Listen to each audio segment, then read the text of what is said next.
Welcome back to Teen to ND. Have you ever been in an argument and thought?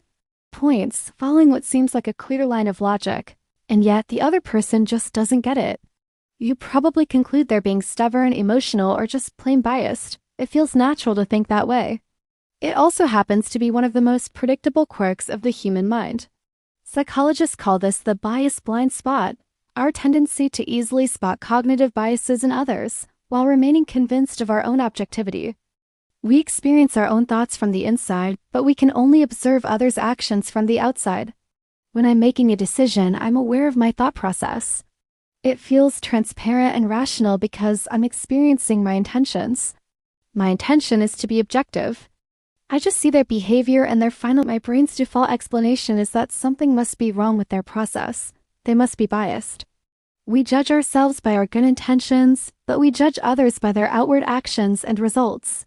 This fundamental difference in perspective is the foundation of the bias blind spot. It creates a powerful illusion that our own reasoning is pure. Another huge piece of the puzzle is that cognitive biases aren't something we consciously choose to do. They're not deliberate distortions of reality. Instead, they are mental shortcuts or heuristics that our brains use to process the overwhelming amount of information we encounter every single day. This is our brain's tendency to favor information that confirms what we already believe. It's not that we intentionally ignore contradictory evidence. It's that our brains are wired to notice and remember things that fit our existing mental models. It's more efficient.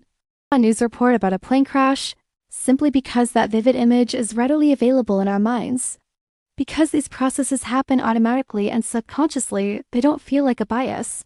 They just feel like thinking. It's like breathing. You don't notice you're doing it until you consciously pay attention to it. Since we don't feel the bias happening, we assume it isn't there. Our personal definition of bias also plays a major role. For many of us, the word bias brings to mind extreme things like blatant prejudice or intentional malicious unfairness. And under that very narrow, very negative definition, most of us can honestly say we are not biased. But psychologists define bias much more broadly. To them, a bias is any systematic deviation from perfect rational judgment.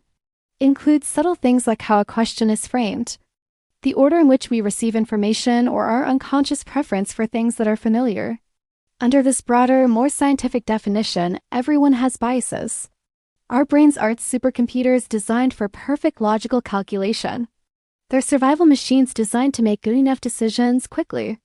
These shortcuts are a feature of our brain's operating system, not a bug. The problem is we apply the narrow negative definition to ourselves, but use the broad psychological one to judge others. But here's the tricky part. Research shows that simply thinking about our own thoughts isn't as effective as we believe. The reason is that we are masters of self-justification. We are brilliant at coming up with perfectly logical-sounding explanations for our decisions after we've already made them, even if they were driven by unconscious influences. When we introspect, we're often just reviewing that story, not the actual, messy cognitive processes that led to the conclusion. This coherent story then reinforces our belief in our own objectivity. We think, see, I had good reasons for that. This makes introspection a bit of a trap. It can actually strengthen our bias blind spot because it gives us more confidence in our flawed reasoning.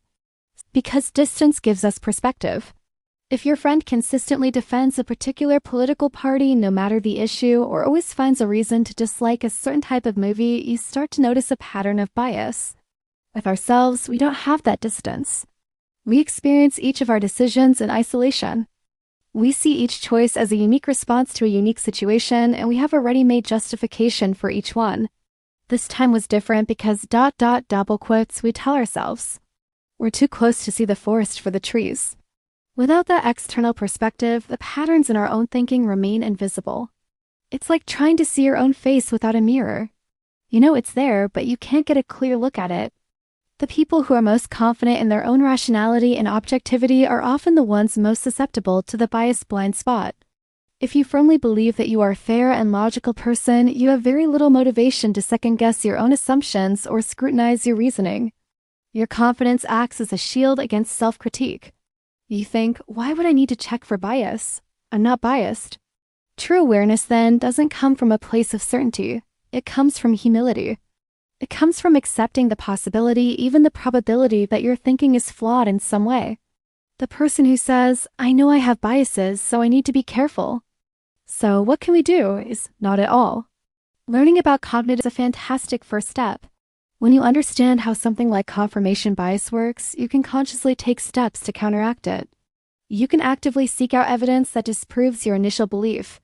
You can ask yourself, what would I have to see to change my mind on this? This kind of education is a powerful tool. However, it's important to remember that knowledge is not a cure. Just knowing that biases exist doesn't magically make them disappear. Your brain will still take its automatic shortcuts. The bias blind spot can shrink with consistent effort and practice, but it rarely vanishes completely. We're always a work in progress. This leads to the most important point. Objectivity is not our default state. It's not something we are. It's something we do. It is an active practice, a skill that needs to be developed and maintained. Think about how science works. The scientific method, with its emphasis on things like peer review, blind studies, and replication, isn't in place because scientists are naturally objective. These structured processes are designed to filter out individual human bias to get closer to the truth. We can apply the same principles to our daily lives. We can build our own processes for objectivity. This can mean deliberately exposing yourself to perspectives that challenge your own. It could mean creating a devil's advocate checklist for important decisions. It can mean asking a trusted friend to point out your potential blind spots. Objectivity is built through structured effort and a willingness to revise our beliefs, not just assumed through good intentions. So the next time you find yourself convinced of your own clear-headedness while baffled by someone else's bias, take a moment. Remember the bias blind spot. It exists because our own reasoning feels so direct and intentional from the inside. We see our good intentions, but we only see their conclusions. This creates a powerful illusion of our own objectivity. Recognizing this doesn't mean you should distrust every thought you have. It simply means accepting that we are all human and being fair and objective requires real conscious effort.